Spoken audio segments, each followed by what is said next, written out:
What is going on, everybody? My name is Ciara Lawler. Welcome back to another week of Hero or Zero. This is the Heroes for Hire podcast. My name is Ciara Lawler. I've already introduced myself, but I'm joined as always by my best pal, Seán. Hey. Seán, how's it going? Great, Conor. How are you doing? Nailed it today. He loves when I get it wrong. Because it means I don't have to think of a bit. You've already done the bit. Damn it, I hate when I have to do that. We're not even going to do a second take. You'd think we would. But I mean, We've done these so many times that at this point, our brains are numb. But this is Hero or Zero. This is the show where we choose one comic book character every single week. We talk their good points and their bad points. And we generally just give you a bit of a rundown of everything to do with that character. I normally do DC characters. And Seán normally does Marvel characters. Even more true. Yeah. Now, Seán, you are obviously now on a high because my perfect aura has now been broken because, you know, I'm always so amazing at everything I do. That of course, yeah. But now you're mortal just like the rest of us, Conor. I'm just like the rest of you peasants. I hate it. Wow, he's coming in strong. He's coming in strong with this one. I'm doing a character this week that I'm very excited to do. And people who are very, very, very early listeners might have already heard a little bit about this, but I'm pretty positive. But I am doing DC's character Huntress, Seán. Oh, okay. Helena, something Bertinelli. Yeah, pretty close. Helena Bertinelli. Right. Helena Bertinelli is who I'm doing this. I just thought we could do it a good character because for a change. We've had some bad ones in the last few weeks and also some batshit crazy ones. It's true. I did the batshit crazy one. always. I don't know how long this report is going to be because she's really interesting. This is one of the most interesting origins, of a lot of DC characters. One of my favourite origins, and I like telling the whole story, which normally implies it's going to be a few paragraphs to really try and get through and delve into this.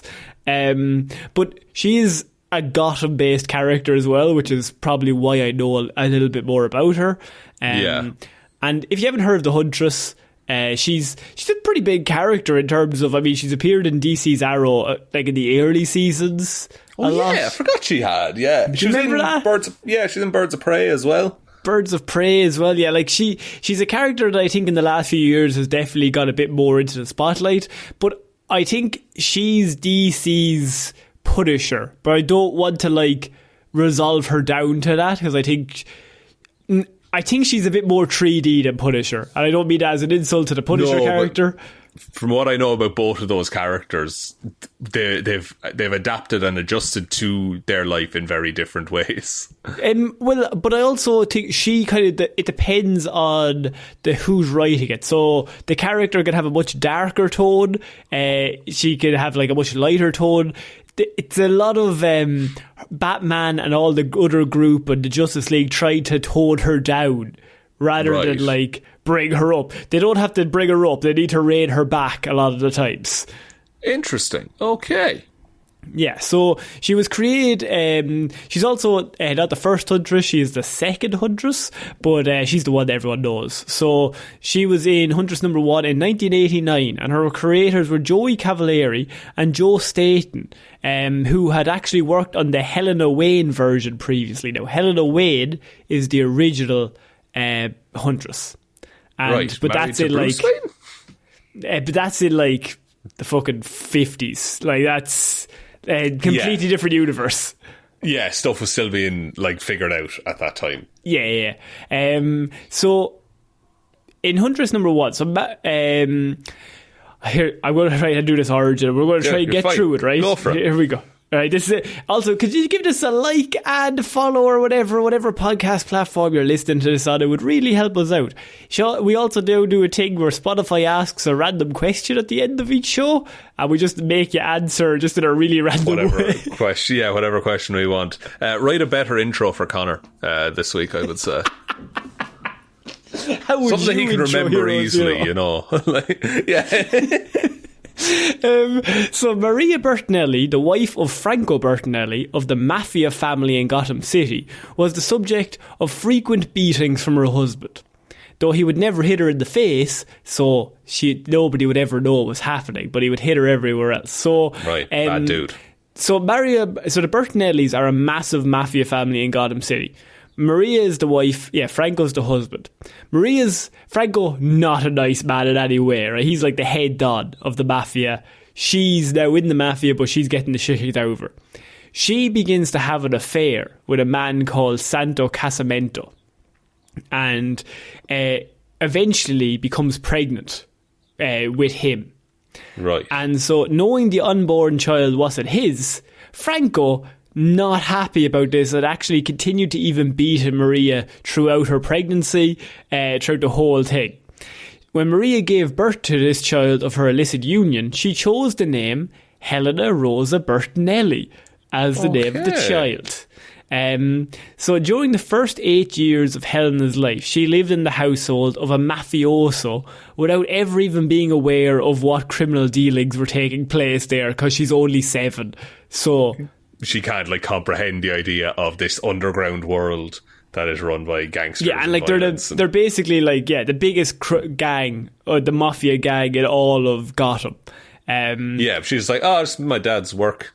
Doesn't pay attention. Exactly. When Helena was 8 years old, however, the Bertinellis were having a dinner, and a man barged into the household during the dinner and shot Franco, Maria, and Pino Bertinelli. So everyone was shot except Helena. And so her mother, her father, and all of her family are killed except for Helena, who's only 8. The hit came from a different... the hit came from her biological father, basically. So that's why she was the only one left alive.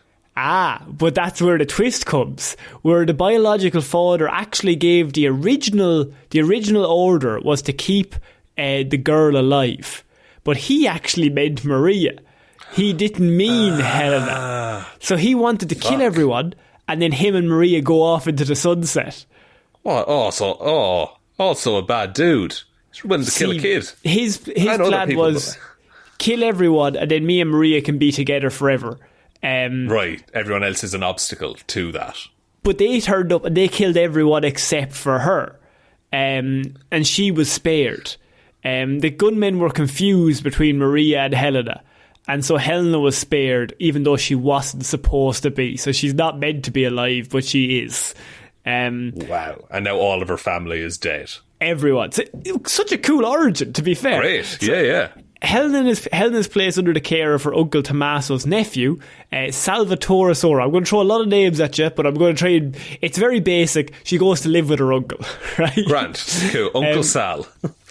And she was taken back to the old country in Sicily, where she'd be kept safe, where the family was still they're still strong. The family name is still strong in Sicily, so she's immediately sent back to Italy to be like, nobody's going to attack you there. Yeah, absolutely nothing is going to happen to you there. Because we own that place. Nobody comes in and out of that area without us knowing.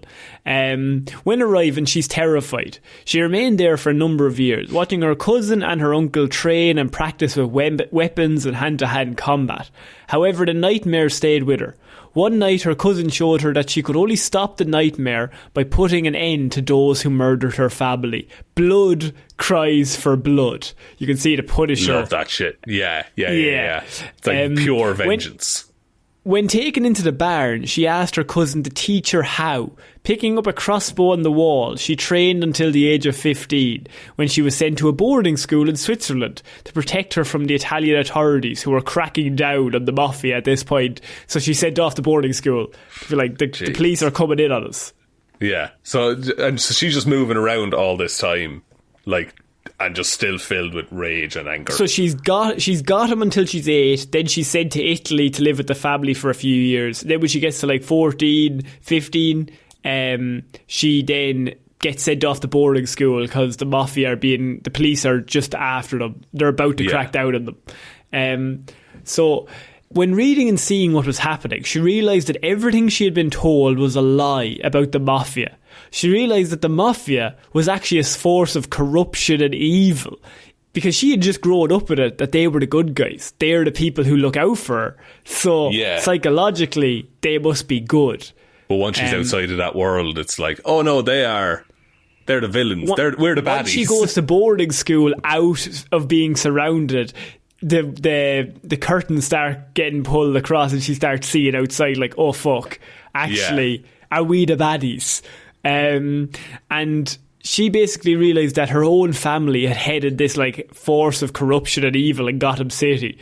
And at age 16, she returns to Gotham City to spend Christmas with her uncle.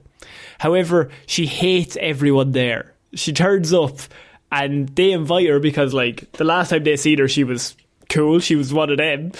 And then she turns up and she realised she hates everyone there now. She's like, you're all evil. You're all criminals. Yeah, so it's like she's lost her family all over again. Exactly. Helena witnesses her family was only frightened of one thing. There's only one thing that they're frightened of at this party in Gotham City, and that's Batman. Batman crashed the party and fought with them, inspired by the way Batman frightened and defeated the people she hated the most. Helena realised that she could fight them too by following his example and then taking them down from the inside. It's a it's a really good, like, motivation for the character, isn't it? Yeah, it's like she doesn't, at the minute she's just full of hate and anger, doesn't know what to do. And then it's like, oh, here's someone doing something. I'm going to do that. Yeah, because that's the only time she's ever seen them afraid, like fully afraid. Yeah. Was when he showed up. So she returns to Switzerland for school, where she plots her revenge, or her vengeance. She went to her old house in Sicily, which had since been abandoned as a result of her uncle and cousin being arrested. She went back and she got all the gear that was still in the barn. She got the crossbow and a number of items for her crusade that she had been practicing with. She enrolled at a university in Palermo and she learned all about the mafia. She constructed her costume and a number of weapons. She basically seen herself as like a nun. She was devoted to her quest for vengeance. That's cool. It. That's really fucking cool. Yes. One of my favourite characters. She's so fucking cool. And so she has a pursuit of vengeance, and then she goes back to Gotham because she's like, this is where I'm going to do it. Because that's where, like, the mafia is based primarily, not like that particular brand of it? Well, that's where her family would grow up, so there would have been other mafias there, and also like her family still have root there, like her cousins and stuff would all still be there. So though Batman knew the entire time that it was Huntress under the cape and cowl, he eventually ordered her to give it up. So she does this for a little while, and she starts doing some small things like helping out here and there, but she is very rough in terms of she is killing. That is straight up, like, there's no coming back. So murder in the beginning of her career, murder was considered not only an option but like the only choice. Yeah, it's a necessity. Like, it's like it has to happen. So she would break into like a mafia's house or like the don of whatever crime gang it was, middle of the night, and she would start at the bottom like Arrow style and work her way up and just shooting everyone with a crossbow one by one, stabbing, just that's very breaking Punisher. Necks. Yeah, and then work her way up to him and then say, you killed my fucking family, and then kill him and then walk out. And Batman's obviously like, that's fucked up, we don't do that. Yeah, this isn't okay. What you do is you put him in the hospital. Like, you break all of his bones so he'll never walk again. That's real justice. And so she was basically kind of on the outside of the Bat family for many, many years, for the sole reason that, like, obviously her violent attitude did not go well with Batman. Batman's like, violent attitude in the right way, but don't be killing people. Yeah, that's the rule. That's the one main rule that we have. And so like he eventually lets her go until she goes too far, and then he orders her to give it up. And Bruce and Barbara Gordon actually would later give her outfit to Cassandra Cain for a little bit. So Cassandra Cain is also a great character that I think we should do another report on because she's so cool. Back in the day, as well. And it was just during No Man's Land, that massive storyline where in comic books where she basically she earned some of Batman's respect, And then what also earned her Batman's respect was on Christmas Eve, the Joker attacked her, and Joker shot the Huntress 5 times that night. But she survived the encounter and fully recovered. In doing so, Helena earned Batman's respect.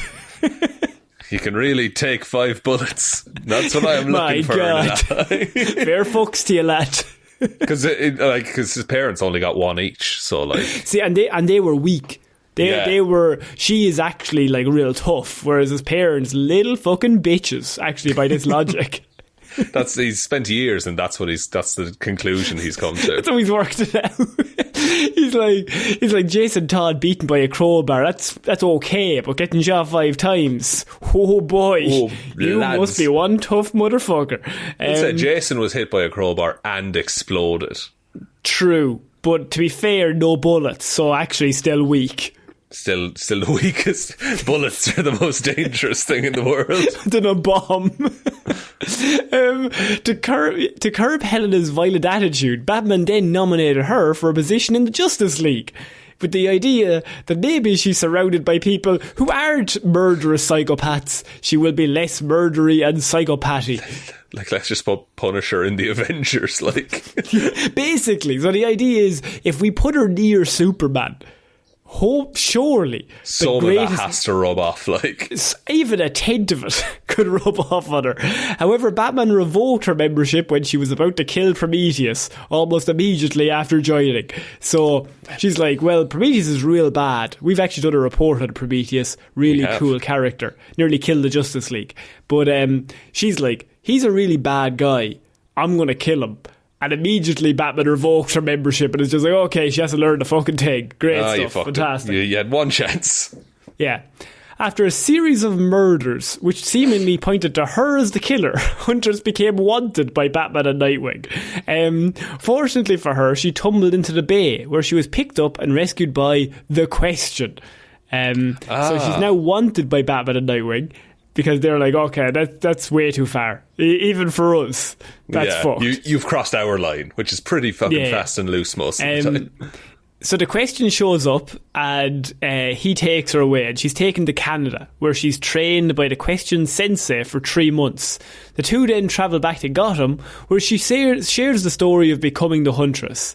And they kind of actually have a bit of a romantic relationship at this point as well, which they also have in the Justice League Unlimited show, which is, there's an episode called Double Date, where the two of them go out, and you also have Black Canary and Green Arrow go out, and they have a bit of a fight, and it's called Double Date. Haha, very good. Sounds lovely. I think it's season 4, episode 6. I'm not quite sure what episode it is. I'm sorry. Like, jeez. I'm gonna watch that exact episode, and it better be. Could you just, by the way, really quickly, if it's close to episode 6, that's fucking amazing. Do Double Date, Justice League Unlimited.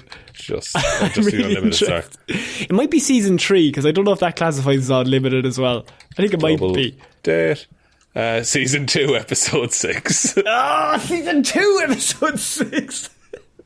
But season 1 is like 40 episodes long, isn't it, or some shit? I don't know. I don't know. I knew it was episode 6.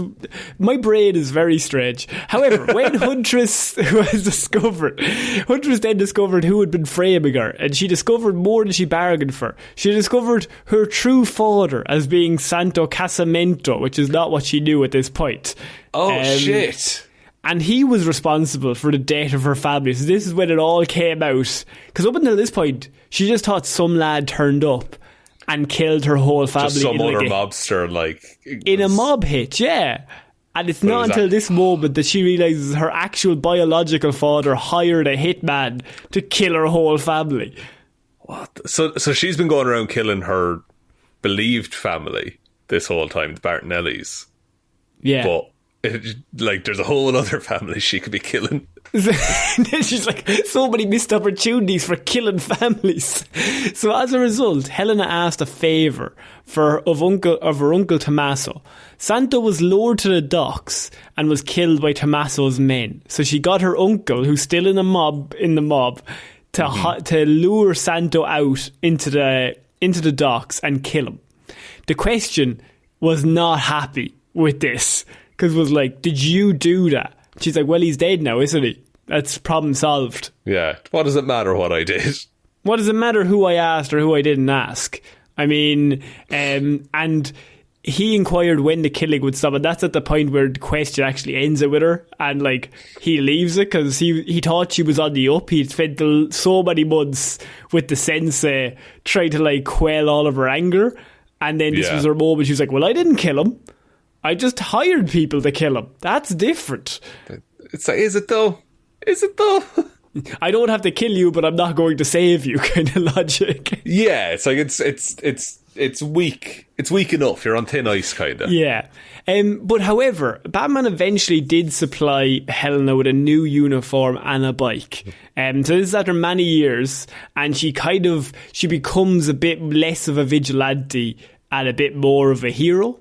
And it goes on for months and years, and eventually she earns his respect. So I think Nightwing and her get on very well. And so Nightwing eventually like, Bruce, she's actually not bad. Give her a chance. Give her a chance. And so Batman eventually supplies her with Helena with a new uniform and bike after she helps them out on a lot of different missions. She would later return the favour by actually saving Batman's life. He took a fall in Crime Alley by fighting off attackers and putting... he basically nearly died in Crime Alley, and she turns up in the last minute and puts him into the Batmobile and gets him out of there. And he would have died otherwise. And in the same place his parents died. Very, very ironic. Huntress remarked in hindsight that he'd actually never even thanked her for her heroism. Of course not. Why would he? He's the worst. So, a short time later, the Scarecrow, working with the mysterious Hush, drugged her and manipulated Helena into attacking Catwoman, who she perceived as her old self. With the aid of Batman, the Scarecrow's drugs wore off, and Helena made a full recovery. But she then soon found herself allied with Oracle and Black Canary fighting crime. And this is when they officially announced the Birds of Prey, because they were fighting alongside each other quite a lot, with Oracle being the person in the chair, and then you have Huntress and Black Canary out in the field together, just kicking everyone's ass. And then this is where the Birds of Prey run starts, right? Yeah, so then they start the official Birds of Prey run, where I would say these are like the big three of the Birds of Prey. They've had like different iterations where they've put like Catwoman in it for a while, and then like you have other iterations where they throw other people into it. But like I think when I think of that, I think of Huntress and then Black Canary and then Oracle. Yeah, like you think of the standard lineup of the Justice League. Like there's usually a Batman or a Superman or a Flash or Wonder Woman. Like somewhere that some combination of those, but there's usually like the central ones. And I just wanted to finish off with a very small story that I really, really loved that she was involved in just before the New 52 it all came in that, so this goes on for a while that she's with the Birds of Prey, and she becomes really good friends with them.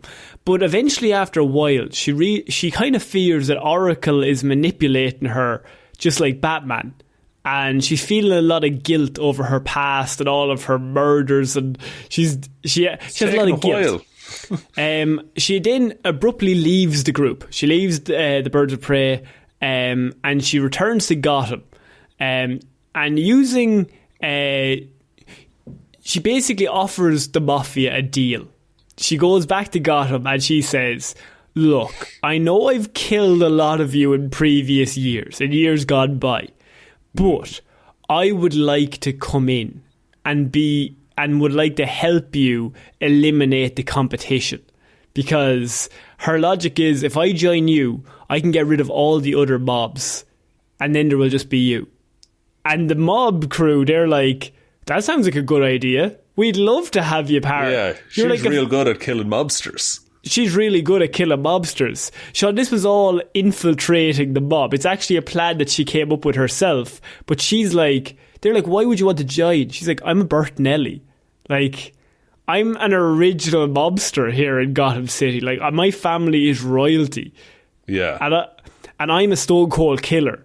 And you could bring me into the fold and allow me into your crew, and then I will help you rise to the top of Gotham. And so to make it more believable, she makes the Birds of Prey think that she's abandoned them. She, like, leaves the Birds of Prey. She leaves everyone and is just like...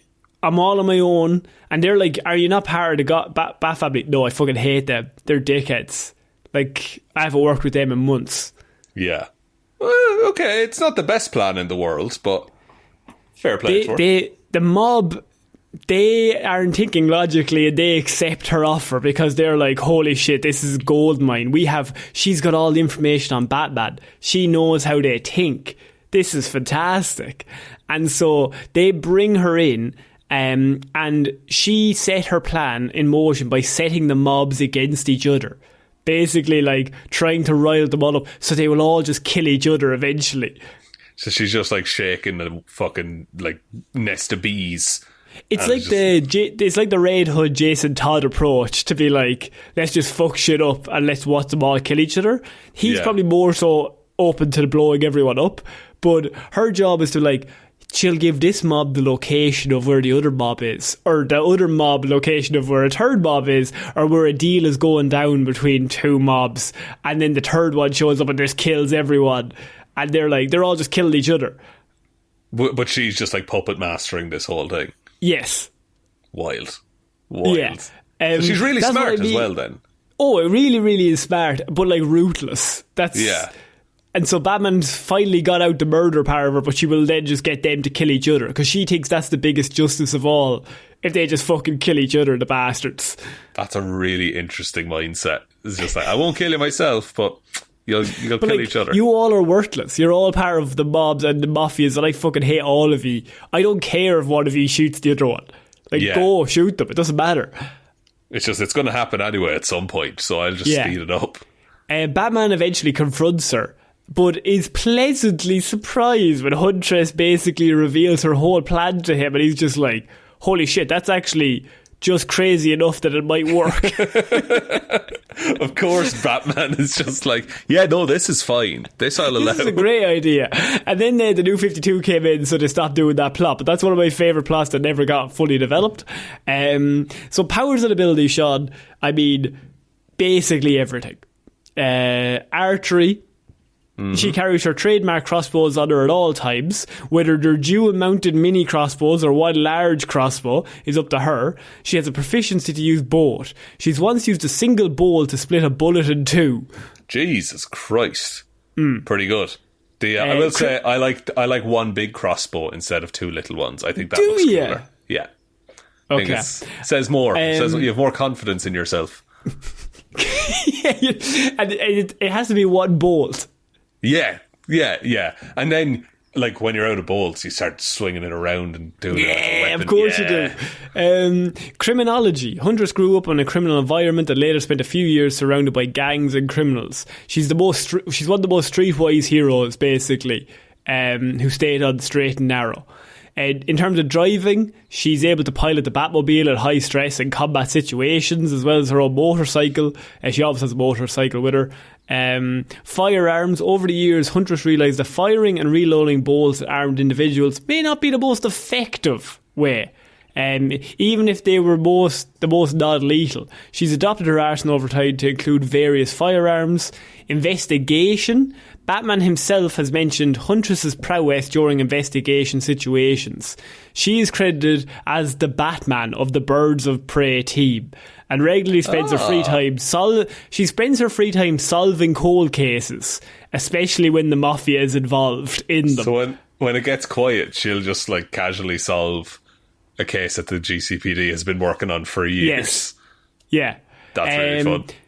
Batman stated that her atlas of organised crime in Gotham is, and in his own words, Sean, outstanding work. Oh. Which, by Batman's levels, is, I suppose, the greatest thing he's ever seen.